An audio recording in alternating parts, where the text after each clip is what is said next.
మాట్లాడుతున్నారు యార్లగడ్డ వెంకటరావు.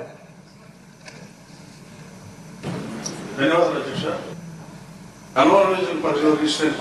గృహ నిర్మాణ సహకార సంఘం గురించి అధ్యక్ష. ఇది Vijayawada working journalist mutual aided cooperative housing building society పేరు మీద వాళ్ళు రిజిస్టర్ అయిన జర్నలిస్ట్ సోదరులు పాత్రికేయుల గృహ నిర్మాణ సహకార సంఘానికి నా నియోజకవర్గం ఉన్న మామిడి మార్కెట్ యార్డ్ ఎదురుగా అర్బన్ ల్యాండ్ సెల్లింగ్ యాక్ట్ 1976 కింద ప్రభుత్వం సేకరించిన మిగులు భూమి సుమారు 3.5 ఎకరాలను ఆ రోజు రాజశేఖర్ గారి ప్రభుత్వం జీవో నెంబర్ 480/2008 ద్వారా ఉమ్మడి ఆంధ్రప్రదేశ్లో కేటాయించారు అధ్యక్ష.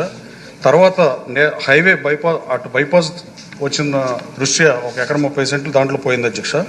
ఇక మిగతా 2 ఎకరాల 15 సెంట్ల భూమిలో 2019లో నాటి సీఎం ఇప్పుడు ముఖ్యమంత్రి గారు చంద్రబాబు నాయుడు గారు సొసైటీ పేరుతో జీవో ఇస్తూ విజయవాడ మున్సిపల్ కార్పొరేషన్ నేతృత్వంలో టిట్కో ఇళ్లు కట్టేవాళ్ళని పేర్కొంటూ జీవో ఇచ్చారు అధ్యక్ష. కేటాయించిన స్థలాన్ని ఫ్లాట్ రూపంలో పంచడం సాధ్యం కాదు కాబట్టి అది కూడా విజయవాడలో భూమి కొరత తీవ్రంగా ఉండి రేట్లు ఎక్కువ పరిస్థితి అధ్యక్ష. కన్స్ట్రక్షన్ గురించి ఆలోచించాలన్నా నాటి చంద్రబాబు గారి మాటలను నేను మరలా సభకు తెలియపరుస్తూ గన్నవరం పాత్రికేయ సంఘం ఇళ్ల నిర్మాణాన్ని అందించడం ఒకటే ఏకైక ప్రత్యామ్నాయంగా కనిపిస్తుంది అధ్యక్ష. గృహ నిర్మాణ శాఖ నేతృత్వంలో పాత్రికేయుల సహకార సంఘానికి ఇళ్లు నిర్మించాలని సభ ద్వారా నేను కోరుతున్నాను అధ్యక్ష. ఈ హౌసింగ్ సొసైటీలో దాదాపు 150 మంది రిజిస్టర్డ్ పాత్రికేయుల్లో కరోనా టైంలో 14 మంది, రోడ్డు ప్రమాదంలో 2-3 చనిపోయిన పరిస్థితి అధ్యక్ష. అయితే వాళ్ళ కుటుంబాలకు కూడా న్యాయం చేయాలని నా సంకల్పం అధ్యక్ష. ఈ క్రమంలో కొద్ది కాలానికి 19లో ఎన్నికలు రావటం, వైసీపీ అధికారంలోకి వచ్చిన 5 సంవత్సరాలు పాత్రికేయ మిత్రులు సహాయం చేయలేదు అధ్యక్ష. గత వైసీపీ ప్రభుత్వం అనేక మంది పాత్రికేయుల మీద అక్రమంగా కేసులు పెట్టి కక్షాలకు కూడా దిగింది అధ్యక్ష.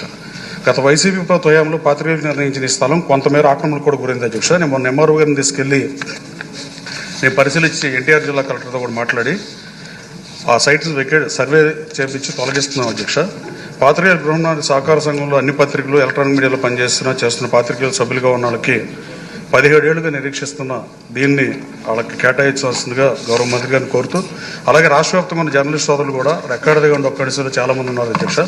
వాళ్ళకి పేరోలు కూడా లేని పరిస్థితి అధ్యక్ష. చాలా ఛానల్స్లో కానీ చాలా చిన్న పేపర్లలో వాళ్ళ కోసం ప్రభుత్వం ఎలాగో పేద ప్రజలకు ఇళ్ల పట్టాలు ఇస్తుంది కాబట్టి గ్రామాల్లో 3 సెంట్లు, పట్టణాల్లో 2 సెంట్లు ఇస్తుంది కాబట్టి గ్రామాల్లో 4 సెంట్లు, పట్టణాల్లో 3 సెంట్లు జర్నలిస్ట్ సోదరులకు కూడా కేటాయించమని మంత్రి గారిని ముఖ్యమంత్రి గారిని కోరుతున్నా అధ్యక్ష.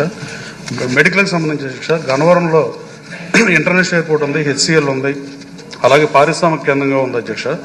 3 మండలాల్లో 75 పంచాయతీలు, 3 లక్షల జనాభా ఉండడానికి ఆ సిహెచ్సి సెంటర్ చాలా ఇబ్బందిగా ఉన్న పరిస్థితి అధ్యక్ష. దాన్ని కోల్ ఇండియా చైర్మన్ గారితో మాట్లాడి కొంత సిఎస్ఆర్ ఫండ్, అలాగే గ్రామ పంచాయతీ నుంచి ఎంపీడీ నిధుల నుంచి కొంత కేటాయించి దాన్ని అప్డేట్ చేస్తే ప్రయత్నం చేస్తున్నాం అధ్యక్ష. వివిఐపీలు వచ్చిన ఇంటర్నేషనల్ ఎయిర్పోర్ట్ దగ్గర ఏ దేశంలో ఫ్లైట్లో అయినా ప్రయాణికుడికి ఏమన్నా ఆరోగ్యం బాగోకపోతే దగ్గరలో ఉన్న సమీప ఎయిర్పోర్ట్లో ఫ్లైట్లు ల్యాండ్ అయ్యే పరిస్థితి అధ్యక్ష. కనీసం దాని దృష్టిలో పెట్టాను మంత్రి గారిని కనీసం 30 బెడ్ హాస్పిటల్ 50 బెడ్స్కో 100 బెడ్స్కో మా నియోజకవర్గం మార్చాల్సిందిగా కోరుతున్నాను అధ్యక్ష. అది కొంచెం అవమానం కూడా అధ్యక్ష. ఇంటర్నేషనల్ ఎయిర్పోర్ట్ దగ్గరలో ఆసుపత్రి లేకపోవడం. దయచేసి ఈ నిధులు కేటాయించాల్సిందిగా నేను కొంత 3-4 కోట్లు సిఎస్ఆర్ని తీసుకొస్తున్నాను అధ్యక్ష. మిగతా డబ్బులు ప్రభుత్వం నుంచి కేటాయించి దాన్ని అట్లీస్ట్ 50 బెడ్ హాస్పిటల్గా అప్గ్రేడ్ చేయాలని మీ ద్వారా మంత్రి గారిని కోరుతున్నాను అధ్యక్ష. ధన్యవాదాలు అధ్యక్ష.